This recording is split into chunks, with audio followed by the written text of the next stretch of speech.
Good morning guys, andito kami ngayon sa ilog. Nagpahinga muna kami ni tatay. Si tatay palagi yung kasama ko kahit saan kami pumunta, pag nagtinda, pag pumupunta kami ng bukid sa farm namin, si tatay din kasama ko. So tumawag ako sa kapatid ko na sunduin niya kami dito kasi medyo mabigat kasi wala nga kaming tulay. So yan, dati yung tulay namin na nasira. Ayan, kaya nahirapan na kami tumawid. So ayan, papakita ko sa inyo guys yung kung paano yung daily routine namin na wala na kaming tulay. So ayan, dito kami dadaan. Eto, sementado to dati, kaya lang nung bagyong Paeng, maraming mga tawag dito, buhangin na na-stuck dyan.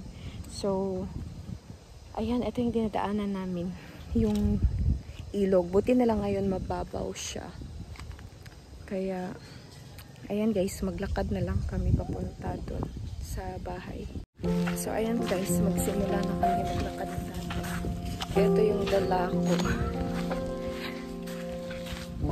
Tapos ayan, si tatay naman yung nagbubuhat ng iba.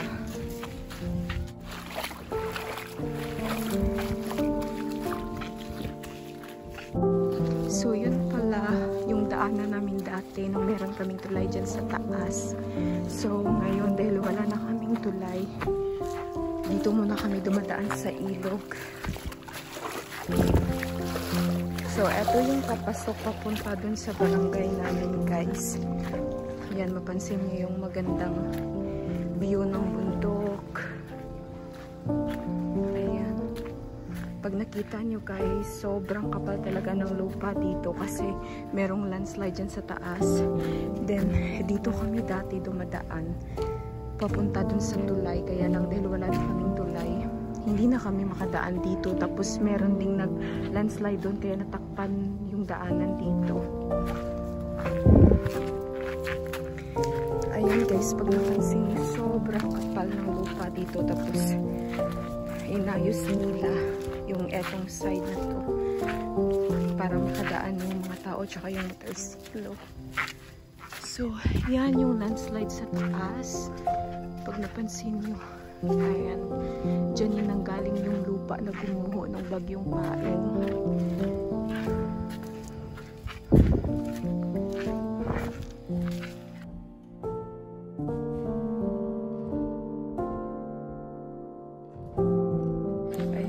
Nakakainit. Ayan, sobrang ganda ng palay dito. Super green.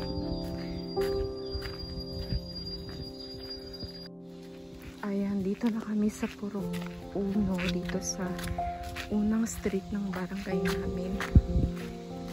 Tapos pag napansin nyo guys, ito yung gate ng school dito sa barangay namin. Punta doon.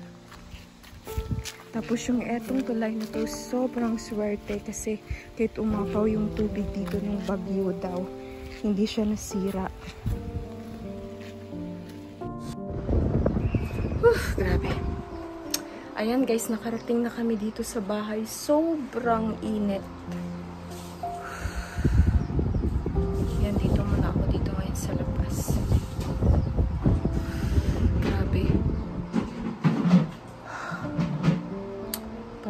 Pawis na pawis. Guys, nakakuha pala si kuya ng Indian mango dun sa farm namin. Ang dami pa pala dun. Ayan, medyo na siya, hinog, yellow. Ayan, nagpahinga muna si tatay din. Muna kami dito kasi sobrang init. As in, grabe, sobrang init. Ayan guys, ngayon nagre-repack ako ng miswa. Kasi wala silang tinda na individual. Tapos sa store na binibilhan namin walang stock. Kaya bumili na lang ako ng ganito. Tapos nirepack ko na lang siya.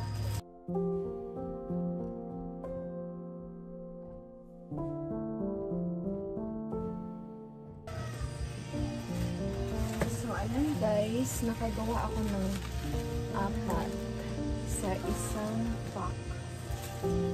galing dito kanina. Kailangan natin pumayod.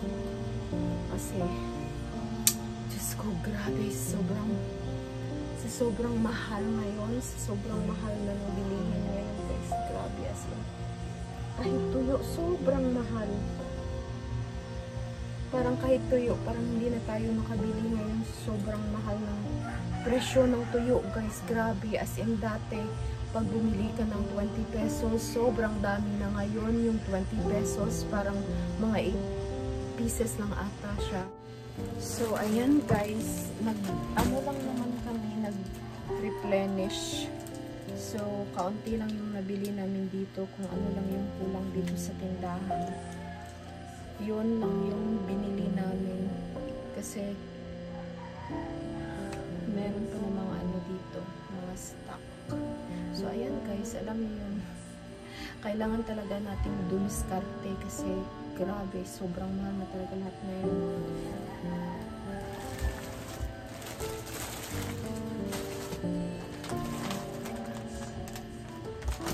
So, eto lang guys yung mga napamili namin. Yung mga chicherya kasi ano siya, nabenta sa mga bata.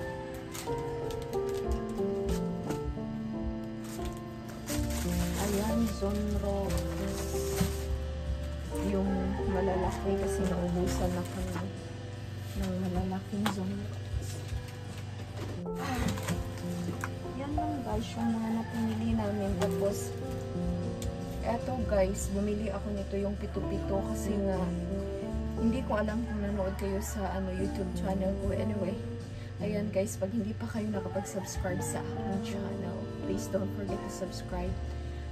So, yun guys, kasi meron akong PCOS. So, nagtitake ako ng pills at the same time. Parang medicine na rin siya sa hormonal imbalance ko. Then, alam mo yun, yung parang vitamins na din siya kasi nga, kailangan i-treat yung PCOS ko. So, ayan, matatapos ko na ngayon yung isang pad ko. Di pa rin dumating yung period ko. So, napag-isipan ko na bumili nito kasi parang, alam mo yun, parang masama yung pakiramdam mo kasi nga, ilang buwan na hindi ka talaga nagatnan. Sobrang parang iba yung feeling ko. Kaya, ayan guys. Alexa, pause. So, yan lang guys. Ito lang yung mga napamili namin. Yung replenish lang. Yan, kakaunti lang talaga. Kasi ano yung budget. So, eto dito. Meron din ditong higaan.